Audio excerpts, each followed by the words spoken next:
Hey guys, thanks for joining for episode of Learn to Play Games. My name is Lance, and today we're going to take a look at Stuffed Fables. This is a newer game by Plaid Games. It is a 2 to 4 player game that takes roughly an hour to 2 hours to play, and it is a fully cooperative game, so all the players are working together to defeat the board itself. So in the game itself, each player is going to be playing a Stuffy, which is a stuffed animal that is going to be tasked with guarding this young girl when she's sleeping from all these different little minions and things that are trying to come up from underneath her bed and gather all her stuff up and bring it back into the netherworld. So unfortunately, during the first night's watch, the young Stuffies, with their inexperience, ended up gaining some equipment, and unfortunately when they came back, the room was full of all these little minions that are basically running around trying to steal all this stuff. And during this process of fighting them off, they got swept into the netherworld, which is underneath the little girl's bed. And so at this point, they're working to try to get the girl's stuff back and to get back into the girl's room before she wakes up. So my opinions on this is one I was really excited about checking out. I saw this one at Gen Con, and I actually got to sit down with the designer to do an interview, which those of you guys may have watched that. I also have a link up to in the top corner covering some of that if you're interested. But this is one that I've been really excited about. When I heard about it, I was a huge fan of Mice and Mystics, which to date, that's still my only game that I have fully painted, and I would love to get into this one to do some painting on this one as well. But just everything about this one, the artwork, the story, the way that the story is told, really grips my interest and really brings me back to my days as a child. So I would highly recommend checking this one out. I think this one would make a great game for both families and gaming groups. There's plenty of different strategy to play with this one. Even though it has a very youthful appearance, this one is definitely good for any type of gaming group. I would definitely recommend, especially if you like cooperative games and working together. But like I said, this is light enough that you can easily play with some younger kids and really enjoy this as a family as well. So definitely highly recommend checking this one out if you guys get a chance to. And of course, these are just my opinions. I'd love to hear you guys as well. Is this one that you guys have played or have picked up? Let me know what you guys think of this in the comments below.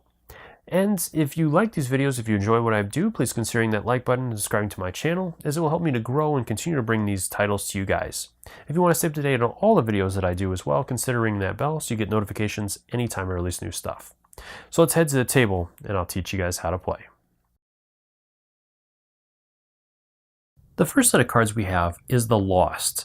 With these cards, each card will have the name of that card at the top. In the italicized area is going to be the story of that particular card, and then underneath that is going to be the choice that the player must make, and sometimes there'll be tests and whatnot, and then based on whatever the player chooses or how things go out, there may be benefits to that card or there may be other consequences to it.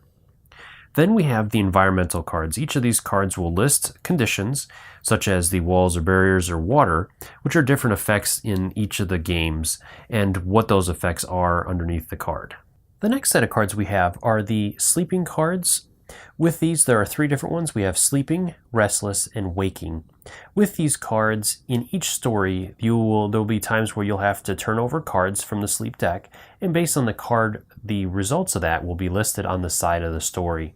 And with the waking card, if you reveal that one, then you will not reveal any further sleeping cards, and then if the Stuffies are able to win, they'll win with the waking conditions versus the sleeping conditions. Then we have the status cards, and there's going to be a whole number of different status effects that the players will have to draw at different points in time during the story. And those effects will be listed here, and then most of them will have a way to remove those status effects as well. Then we have the discovery deck. These cards will not be shuffled or looked at, so don't shuffle this deck, don't look through it or anything like that, and it'll have dividers in it. So for example, with story 1, there'll be a set of cards, and then story 2 and so on through there. But do not look through those cards until the book tells you to draw cards from that particular deck. The last sets of cards we have are the item cards, which at the top of each card is going to list the name of that item. And then along the side is going to be the equipment slots. So there are 4 different types. We have accessories, body, head, and paws. In each Stuffy can only have 1 of each type equipped at any time. Underneath that is going to be the type of item it is. And for ranged weapons, it's also going to list the range and spaces of that weapon. So for example, with the rubber bands here, it can fire up to 4 spaces away. Then we have the image of the item and any additional bonus abilities or effects of that item. So with the rubber bands, it's also going to list that it gets +1 for each green die that it rolls. And it also has a little color coordination at the top as well to show you, again at a quick glance, what dice are affected. Finally, at the very bottom of the card are keywords, which based in the story, some of those will have effects or different conditions will come up where you'll need specific keywords on items. Then we have the minion cards. At the top of each minion card is going to list the name of that minion. Then we have the type of minion, so there are normal and leader minions, and then there's also boss figures. On the side here are the actions, and when a minion is activated, you're going to roll the threat die, and based on the number that you roll is the action that you'll perform, which it'll list the amount of spaces that minion can move, the range of that attack, and the amount of damage that it's going to do. Then at the bottom of the card is going to list that minion's defense and the base shape of that minion. Each Stuffies card is going to have the name of that Stuffy at the top and their active ability, which they can use at any point in time. Then we have their earned abilities, which they have to spend a heart token in order to activate an earned ability. Then we also have the storage slot for their stuffing, which at the beginning of the game they're going to start with 5 stuffing tokens. They also have a storage spot for a die, which I'm going to go into more detail about how that works a little bit later. Finally, each player is also going to receive the miniature for their Stuffy. Each game board is going to have a number of different features. It's going to be broken down into different spaces, which will be separated by dotted lines, solid lines, or bracketed lines. And the storybook is going to explain a lot of how this works and different effects that these different little symbols are going to have. Now let me go over some of these symbols that you'll find on a lot of the different tiles. The little paw prints are the starting location for your Stuffies, and your Stuffies will be placed in that space or adjacent spaces, and those will be located in different areas based on the tile you're using. Then if a tile can be searched, it's going to have the little eyeglass up in the top corner with the number that you have to roll equal to or greater than in order to draw a search card. We have locations that will be spawn locations for the enemies, which are the little gear and screw. We also have points of interest, which are the little eyeballs, and those will be outlined what those will do in the storybook as well. Then we also have the little speech symbols, which when you're setting up for those, you'll place one of those on that spot. And when a Stuffy walks over that spot or lands on that spot, then you'll resolve a lost card that you'll draw. To set up the game, the first thing you're going to do is have the players choose which characters they want to play, and if you're playing with 2 players, you can also have each player play multiple characters if you would like to. From there, then each character is going to get their player board, their miniature, and 5 stuffings with the white side up. From there, you can also give each player a quick reference guide that'll give the player turn breakdown and a list of the different attribute dice and what their effects are. To set up the dice bag, the first thing you're going to do is add 5 of each of the 5 different colored attribute dice to the bag, and then based on the number of Stuffies that are playing, you're going to add 1 stuffing dice per Stuffy plus 1, and then the same thing for the threat. So I'm going to set up for a 3-player game, so we're going to add 3 stuffing dice plus 1 for 4. And we'll do the same thing for the threat dice, and the rest can be returned to the box as you won't use them for this game. The rest can be put in the bag and shuffled up, and there you have your dice bag. Next, shuffle up the items deck and lost deck. You can also place out all of the different effects. Go ahead and grab the deck for the story you're playing. So with the story 1, the discovery deck for that is this one, and do not shuffle this up or look through it. And you can also place out the condition cards, and you don't need to shuffle them up as well.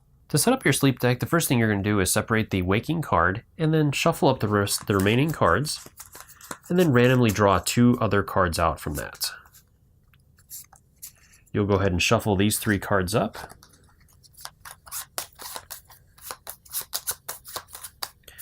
And then the rest of the cards can be shuffled back up and placed on top of that deck to form your sleep deck. For the minion cards, you can go ahead and shuffle up all the minions, and then based on the game that you're playing, you may also have some face-up boss cards that you can go ahead and shuffle up and place face-up next to it. With this being our first game, we do not have any bosses yet. You can also place out all the different tokens you're going to be using for the game. For my game, I'm going to be using the Crystal Fortress small pods, and you'll be able to find more on them in the description below. Then you can place the storybook out in the middle and the sideboard on the side of it. You're also going to choose 1 player to be the starting bookkeeper. So we're going to have Theodora be our starting bookkeeper, and she will receive the bookmark token for that. She'll be the first player to go, and she's also going to be reading the story initially. From there, then it'll go in a clockwise order with each of the other players following suit.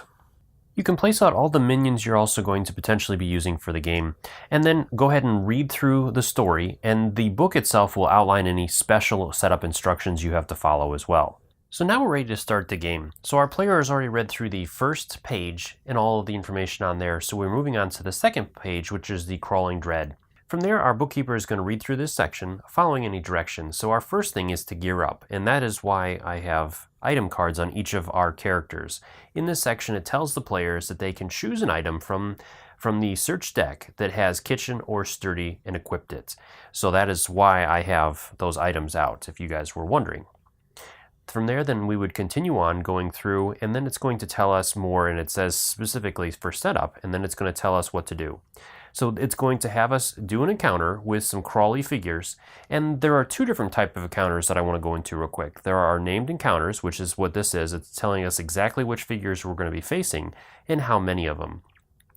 In those situations, you're simply going to go through the minion deck and gather those cards up, and the same for bosses. If it tells you to include a boss or whatnot, you'll do the same from there, and then you'll line them up along the sideboard on the threat side. So let's go ahead and do that first. We have 3 guys that we're going to be using, so we'll go through the minion deck and grab the first 3 crawlies that we come across.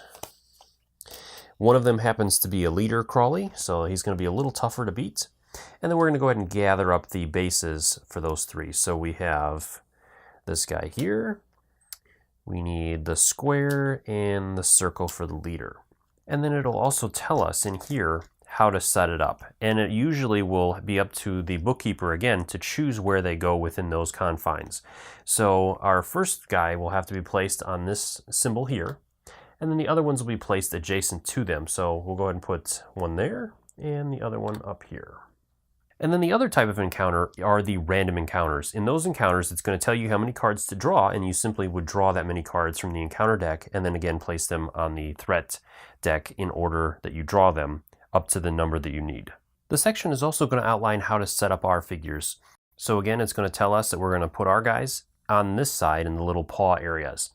So Theodora will go first, she'll place hers there, Lumpy will go there, and Flops will go on the other side. It's also going, as you read through, it's also going to tell you when to stop and what conditions will have you read on to the next section. So in this one, when we have defeated all the minions, then we can move on. Each player's turn consists of 6 steps that are done in order. So Theodora is our first player to go, so I'll take you through her turn and show you how it works.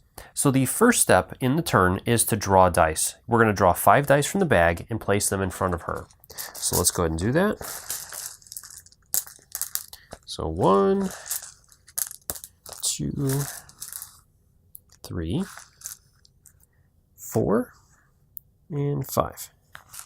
From there, we're ready to move on to the second step in the turn, which is finding stuffing. We're going to go ahead and roll any of the white dice that we have.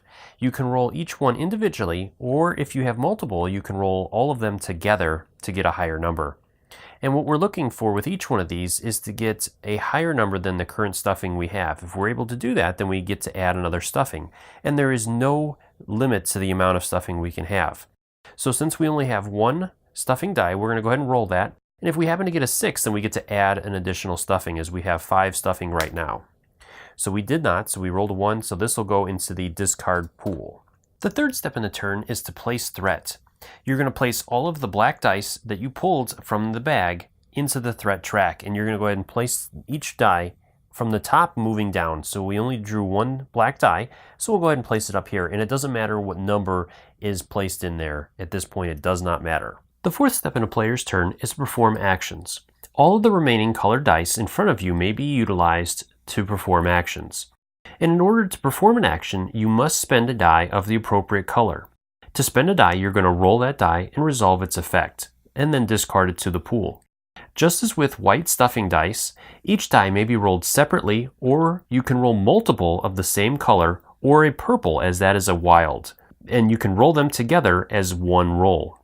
On your turn, you may perform as many actions as you like, as many times as you like, so long as you have the appropriate dice available to spend. And I'm going to take you guys through each one of the actions, which is to move, reserve, encourage, skill test, group task, attack, and search.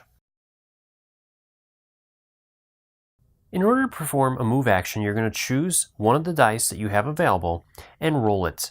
So let's go ahead and use the yellow die here. So we get to move up to 5 spaces. And then we can go ahead and discard that. So with our Stuffy, we can move in any direction, orthogonally and diagonally, as long as we stay within the gridded spaces. We are never allowed to move into bracketed spaces or spaces that have a solid white line, as you guys can see in this image. You can choose to move through other Stuffies, but you cannot end your movement on them.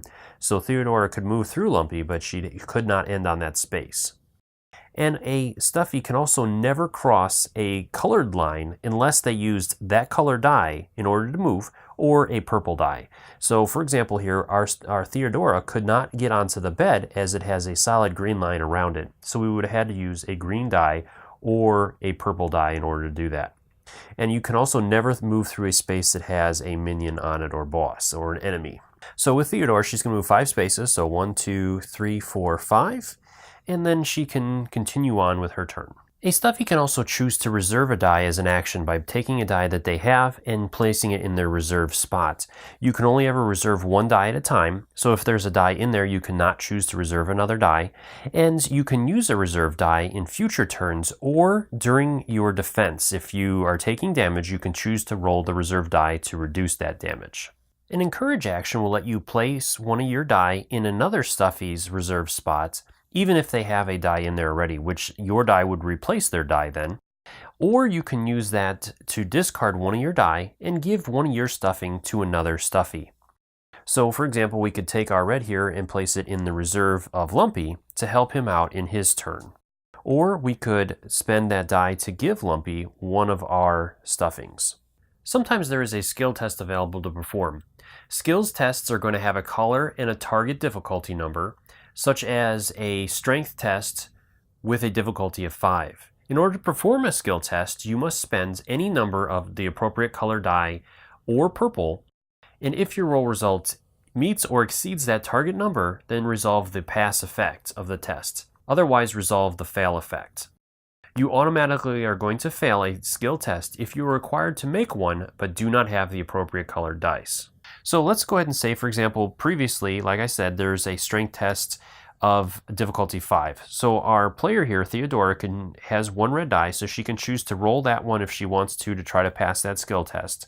Or she has a purple dice that she could use as well, so she could choose to use either one of those, or she could combine them to try to pass that test with a better chance, as the purple die can be used as a wild to represent any color die of the 5 attribute colors. Sometimes there's also going to be a group task available to perform. Group tasks are going to be similar to skill tests, except multiple players can contribute on their turns by rolling the appropriate colored dice and then placing them in the group task track along, starting at 1 and working their way down. When the total of the dice on the group task track equals or exceeds that group task's target difficulty number, resolve the task's pass effect. Unlike skill tests, group tasks can never fail. Stuffies can contribute to group tasks from anywhere on the map unless directed otherwise by the storybook. With attack actions, there are 2 different types. We have melee attacks and ranged attacks, and depending upon the attack type you wish to perform, you must have a weapon matching that attack type. So I'm going to take you through both of these different types. So the first one we're going to look at are melee attacks. With a melee attack, your Stuffy must choose a target that is adjacent to within one of the 8 spaces, and a target must also not be separated by any solid colored line. So for example, with Theodora here, she can choose to target this minion here, but she cannot target this one as it is separated by the green line. From there, then she is going to select the weapon that she wishes to use, and then she's going to roll a number of red or purple dice, or a combination of the 2.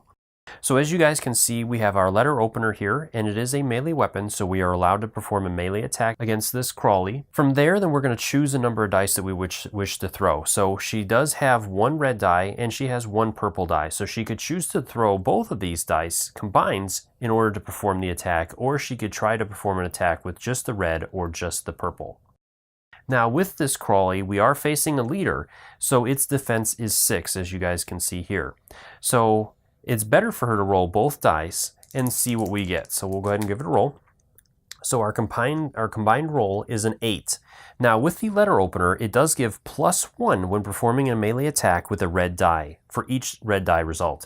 So this actually becomes a 4. The purple die do not benefit from this ability because they are not red dice. Even though they count as red die, they are not considered red die for abilities. So you would not be able to bump that die up for that bonus. From there, if that total equals or beats the defense of the minion or boss, it will kill it. With bosses, they're going to work a little bit differently, and I'll cover that in a little bit. So when you defeat a minion, you can go ahead and remove its card from the threat area. You can remove its miniature from the board. You'll get to gain 1 button for killing the minion. And if it happens to be a leader, which this one was, then you'll also gain a courageous card, as you guys can see here. Range attacks work just like melee attacks, except for that you have to have a ranged weapon equipped, you have to be within the range of that weapon, and you're going to use green or purple dice instead of red dice. So if we look at an example here, with Flop, she is equipped with the rubber bands, as you guys can see, and it is a ranged weapon that has a range of 4 spaces. So she can target any of the minions within 4 spaces, even across solid colored lines, except for white lines. So she could target either one of these minions up here, as they are both within the range of her weapon. From there, then she will have to roll green or purple dice, or the combination of the two again. So let's go ahead and say that we target this minion here, and as you guys can see, its defense is 5. So she'll go ahead and roll, and she only got a 3 total between the two. Now she does get a bonus with the rubber bands as well, and it's going to add 1 to her green results. So that would bump her up to a 3 there, but again, it's not going to be enough as the defense is 5, and that bonus only applies to the green die, not the purple die. So she's going to end with 4, so she had failed that attack. The one exception to this is when you are attacking a boss. So when a boss would be defeated by an attack, you're going to instead remove 1 black stuffing from its card. When there are no black stuffings left on its card, it is defeated and removed from play. Most maps are going to have a search icon in the upper right hand corner of the map along with a target number, as you guys can see here in this picture. To perform a search action, you're going to spend any number of yellow or purple dice, or the combination of the two, and if your roll result equals or exceeds the target search number, then you get to draw an item card. When drawing an item card, you may either equip the card to your stuffy or trade it to another player, who must then immediately equip it to their stuffy. When drawing a party item, go ahead and place it within reach of all players, as all players can freely use party items, and there is no limit to the number that you can have. One important note with this is that each stuffy has 4 equipment slots, which are the head, body, paws, and accessories. And a stuffy cannot have 2 items equipped that have the same equipment slot icon. So for example, you could not have 2 items that have the paws icon. The 5th step is discarding dice. So if you have any dice remaining and you do not wish to perform any other actions with those dice, then you can go ahead and discard them at this time and place them in the discard dice pool. The last step in a player's turn is to check threat, and there's a couple of conditions for this. First, if there are minions in play, and the number of dice on the threat track equals or exceeds the number of minions in play, the minions are going to go ahead and take a turn. If there are no minions in play, and the number of dice on the threat track equals or exceeds the number of stuffies in play, then you're going to resolve a number of steps in order. The first step is to resolve any surges that are shown on the storybook. From there, then if the surge resulted in minions coming into play, then the minions will immediately take a minion turn. In either case, whether there's minions involved or not, from there then you're going to discard all the dice from the threat track and refresh the dice bag by placing all of the dice from the threat track and from the discarded dice pool back into the bag. From there then it'll move on to the next player's turn in clockwise order to start their turn. So let me take you through another example of this. So we're going to go ahead and move on to our next character, which is Flops. So we're going to go ahead and start by drawing dice from the bag. So we have a black, a green, another green, a red, and a blue. So first off, we would resolve the dice that we need to. So if we had any stuffing dice, we'd roll those, which we don't. The threat dice will be placed in the threat track. And then we can go ahead and start our turn by playing any of our dice that we want. So let's go ahead and start by doing a move action. Let's go ahead and move. So we get to move 1 space. And we're going to need some more movement. So let's go ahead and say, for example, we ended up rolling a 4 instead because we need to move up a little bit more.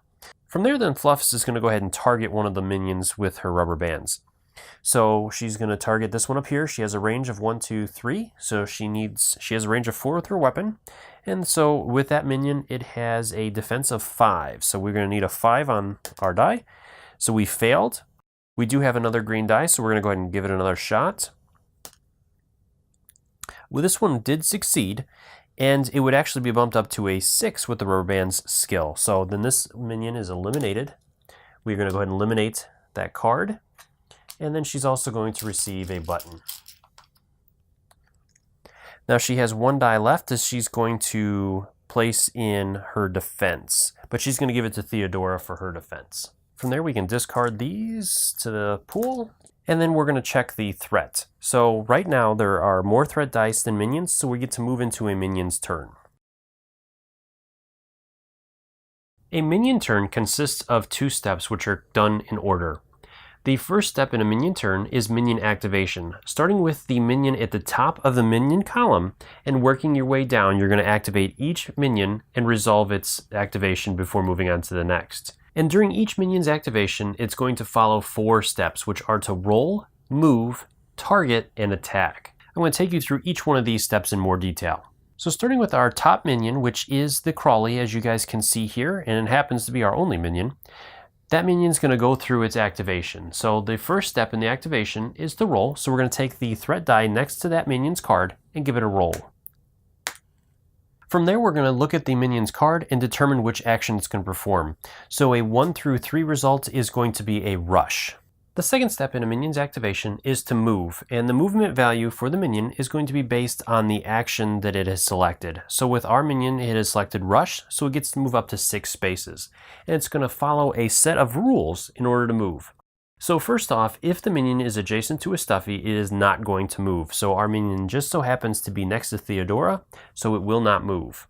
Otherwise, you're going to move the minion towards the nearest Stuffy, the Stuffy that would require the least amount of movement to become adjacent to, until it either becomes adjacent to that Stuffy or until it has moved the number of spaces equal to its speed, whichever comes first.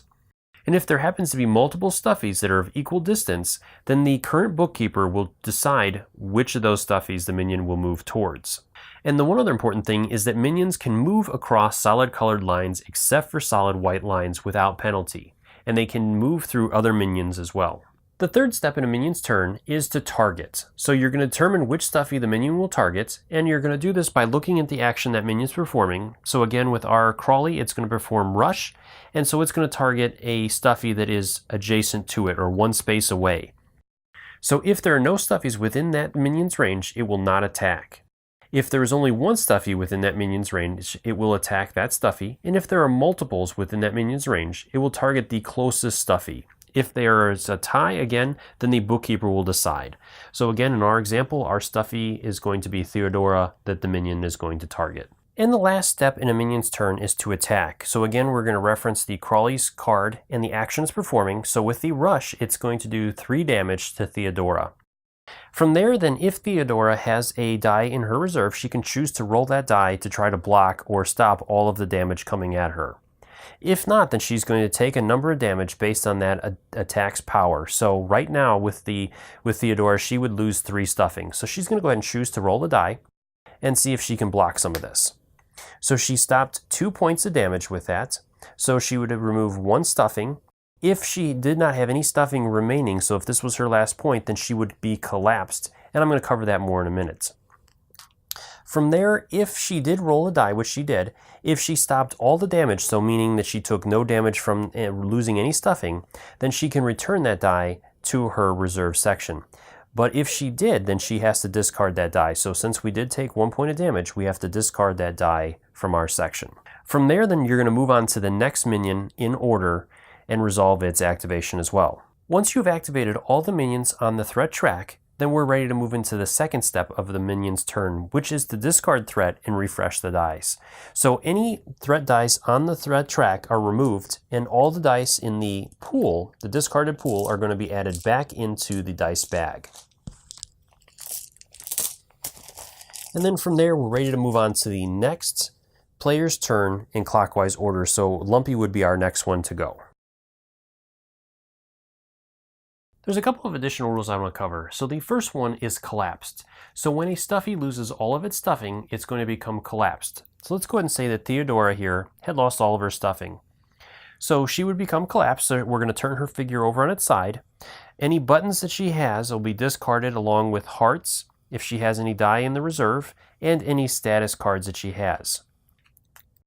We also are going to reveal the top card of the sleep deck, and there's a couple of additional rules with this as well. So a collapsed stuffy cannot take any actions, have a die stored on it, or use any item cards. A collapsed stuffy is still going to take its turn. It just cannot take any actions on that turn if it is still collapsed after the finding stuffing step of its turn. Now a stuffy will return from being collapsed if it gains one or more stuffing. And a collapsed stuffy can gain stuffing when another stuffy takes an encourage action to give it one stuffing, or by finding stuffing on its turn using the white stuffing dice. The second rule I want to cover is defending. So there are going to be times in the storybook where a character is going to be defending damage from different effects. Just like an attack, you can choose to use your reserve die to defend that damage. Now another rule I want to take a look at are status cards. With Theodora, she did have the status card Courageous, which would give her certain abilities. And throughout the game, the different stuffies are going to have status cards placed on them. Most of them are not going to be good, and there will be ways to remove them. Now, with that, a stuffy can never have two status cards of the same type placed on it. So if a stuffy receives a second card of that type, it would not, and you would just not deal it that card. Another important thing are the sleep cards. So each time a stuffy collapses or the storybook directs you, you're going to reveal a sleep card from the sleep deck. Asleep cards have no effect. Restless cards may have an effect if one is described on the sidebar of the current storybook, and if the waking card is revealed, players are no longer going to reveal sleep cards when directed to, and the waking ending will trigger instead of an asleep ending if the stuffies win.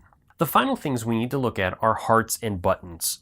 So with Theodora, each time any of the stuffies beat a minion, they're going to gain a button. And the game is going to direct players on when buttons can be spent. When a button is spent, it is going to simply be returned to the supply. And the last thing we need to cover is hearts. So at times, the game is going to direct players to gain a heart, and a heart can be spent to perform a earned ability on a stuffy's card. So for example, with Theodora here, let's go ahead and say that she gained a heart. So at any point in time, she can spend that heart to activate one of these earned abilities that she has. Depending upon the ability, will tell you when it can be activated or when you can use it. Once an ability is used, then you'll return the heart to the supply. From here, the players are going to continue playing through the story, and the story will outline any winning conditions for that story, and the players will also have losing conditions, which again are going to be listed in the story, along with if at any point in time all the stuffies are collapsed at the same time, then the players are going to lose. Other than that, like I said, the storybook will outline any other losing conditions for the stuffy players. Well, I hope you guys found that video helpful. As always, if you have any questions or comments, please leave those in the comment section below and I'll do my best to answer them. Or you can swing by my Facebook and Twitter accounts and let me know what you guys are doing or playing there as well. I'd love to start a conversation with you. And as always, thank you guys so much for taking the time to watch my videos and leave me feedback on them. I do really appreciate it, and I try to take into account everything you say to make the best possible videos. If you found this video helpful and you like what I do, please consider hitting that like button and subscribing to my channels. It really does make a big difference and help me to continue to grow and get noticed by companies so that I continue to get these really hot titles for you guys and I can continue making these cool videos. So until next time, I'll see you guys later.